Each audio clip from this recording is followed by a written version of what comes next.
जयराम जी की। तो रुपयों से जो बड़प्पन है, मठ मंदिर से, बड़ा आश्रम है तो मैं बड़ा आदमी, तो जब तक मैं अपना कीमत नहीं घटाता तब तक इन मकानों के द्वारा मेरी कीमत नहीं बढ़ सकती। आप अपनी कीमत नाश करते हैं असली, तब नकली चीजों से आप बड़े बनते हैं। धन, सत्ता, सर्टिफिकेट, मोटापा, प्रसिद्धि, ये सब आपके अमर आत्मा का आप गला घोंटते हैं, तब नश्वर चीजों से आप बड़ा बनने की बेवकूफी शुरू करते हैं। तो नश्वर चीजों से बड़ा जो भी बनता है उसके बड़प्पन में खतरे ही खतरे रहते हैं, और वास्तविक में जो बड़ा है उसमें जो शांत होता है उसे मौज ही मौज रहती है। वास्तव में बड़ा है आपका आत्मा, परमात्मा।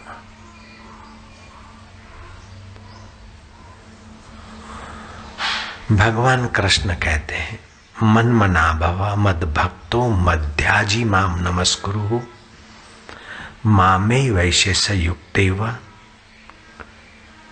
महात्मनम मत परायणा। तू मेरा भक्त हो जा, मेरे में मन वाला हो जा, मेरा पूजन करने वाला हो जा और मेरे को नमस्कार कर। वस्तुओं का महत्व न बढ़ा, मुझ आत्मा का महत्व देख। इस प्रकार मेरे साथ अपने आप को लगाकर मेरे परायण हुआ, तू मेरे को ही प्राप्त हो जाएगा। फिर 65,000 करोड़ या 66,000 करोड़ भी मुझे बड़े नहीं लगते ईश्वर की इस बात के आगे। आप ईश्वर से एक हो जाएं तो उसके आगे 65,000 करोड़ क्या हो सकते। और भगवान उपाय बता रहे हैं। शरीर आपका नहीं है, शरीर प्रकृति का है। शरीर को मैं मानते हो, शरीर से संबंधित वस्तु मेरी मानते हो तो आप पराये हो जाते। अरे पराई वस्तु आपके साथ चलती नहीं है। आपका आत्मा ही, परमात्मा आपके मरने के बाद भी आपके साथ होता है। फिर चाहे आप नरक में जाओ, स्वर्ग में जाओ या पुनर्जन्म लो, तो जो आपका साथ नहीं छोड़ता आप उसके परायण हो जाओ। जो आपका साथ सदा नहीं रखेगा उसका आप उपयोग करना सीखो। उसमें ममता नहीं, उसको बढ़ाकर सुख नहीं, घटाकर दुख नहीं। अपनी रीत से चलता रहेगा, आएगा जाएगा, रहेगा छूटेगा। ऐसा कोई धनवान नहीं जिसको धन न छोड़ना पड़ा हो। ऐसा कोई सत्तावान नहीं जिसको कुर्सी न छोड़नी पड़ी हो। ऐसा कोई सौंदर्यवान नहीं है जिसे सौंदर्य छोड़ना न पड़ा हो, बुढ़ापा न आया हो, मौत न आई। और ऐसा कोई माई का लाल नहीं जिसको आत्मा परमात्मा छोड़ना पड़ा हो।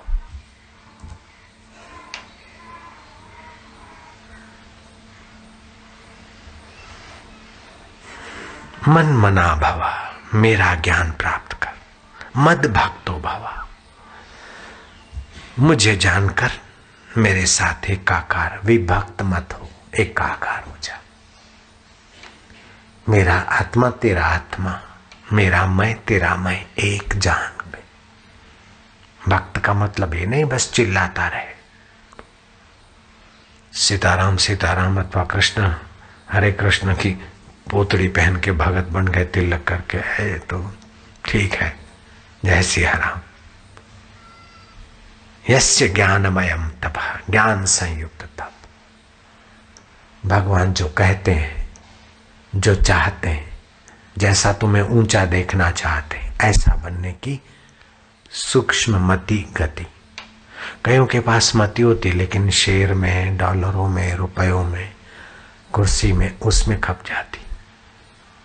कईयों के पास भावना होती है, किसी के पास दोनों होती है लेकिन दोनों थोड़ी इधर थोड़ी उधर।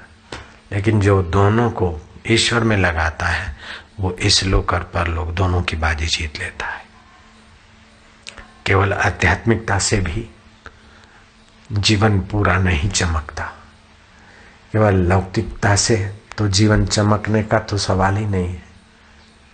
चिंता में और अहंकार में, विकारों में डुबो देगा। आदि दैविक विकास, आदि भौतिक विकास, आध्यात्मिक विकास, खान पान, रोजी रोटी, कपड़ा, ये आदि भौतिक भी ठीक ठाक हो। जयराम जी की गृहस्थी जीवन है, संसार में जी के भजन करना है, तो इसकी उपेक्षा से भी काम नहीं चलेगा। सभी बावे बन जाएंगे, भगतरे बन जाएंगे तो नहीं चलेगा। ठंडी से, गर्मी से, भूख से, प्यास से, आंधी से, तूफान से, उपद्रवों से सुरक्षित करना है, शरीर को रखना है, तो आदि भौतिक भी चाहिए, उसकी अवहेलना नहीं करना चाहिए, लेकिन उसके पीछे पागल होकर पड़ना भी नहीं चाहिए। साईं ते इतना मांगी वो 9 कोटि सुख समाये, मैं भी भूखा ना रहूं, साधु भी भूखा ना जाए। धन है कि आप एकांत में कुछ तपस्या कर सको, भोजन पा सको और किसी भूखे को दे सको, माता पिता की, गुरुजनों की, शास्त्र के द्वारा, वस्तुओं के द्वारा सेवा कर सको, पर्याप्त है। धन के ढेर ढेर ढेर फिर टेंशन नहीं। धन की मोहताजी के कारण आप कुछ भजन भी नहीं कर सकते, नहीं, ऐसा भी नहीं।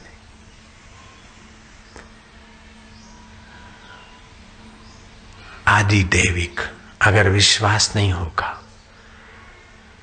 साइंस के द्वारा, तो समझ पाएंगे कि एक तत्व है और उस एक तत्व की सत्ता, ईश्वर की सत्ता से जो 5 भूत है उनमें भी समता है। लेकिन ये सब साइंस से समझने के बाद भी जीवन में उतना रस, उतनी यात्रा, उतनी तसल्ली नहीं होती जितना आदि दैविक श्रद्धा के बल से मानने वाले को लाभ मिलता है। मरने के बाद स्वर्ग और नरक में जाना पड़ता है, ये आदि दैविक विश्वास में मदद करता है। आप अच्छा करते तो अंतरात्मा आपको प्रोत्साहित करता है, ये आदि दैविक और आध्यात्मिक में बल भरता है।